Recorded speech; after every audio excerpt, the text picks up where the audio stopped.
งดังปรารถนาให้ผู้สมร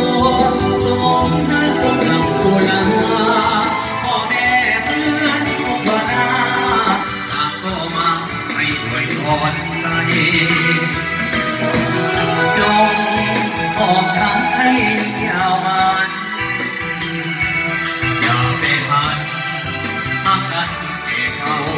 ลงไปทรัพย์สินเงินทองขอจงเรียกร้องดังไว้แม้เกิดเป็นลูกหญิงชายให้เลิศด้วยปฏิภาณปฏิทังสองไม้ปองเป็นคู่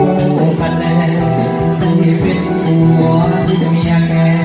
แม่แล้วก็คงสุขสันต์ไม่ยอมห่างทิ้งไปอภัยให้กันดวงใจสองจงมันต่อคำก่อนตัวเดียวเดียว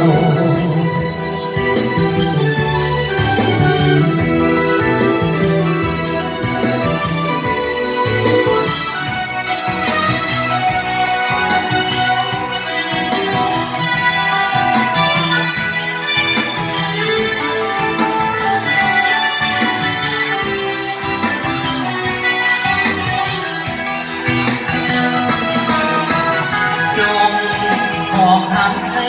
ยาวมันอย่าไปพันน้ำกันแก่เขาลงไปทรัพย์สินเงินทองขอจงเลือกน้องหลังไหล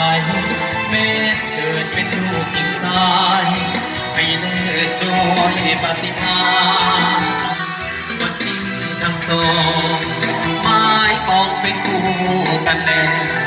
ให้เป็นผัวที่เมียแก่แน่แล้วก็คงสงสารแม่ยามบังคับ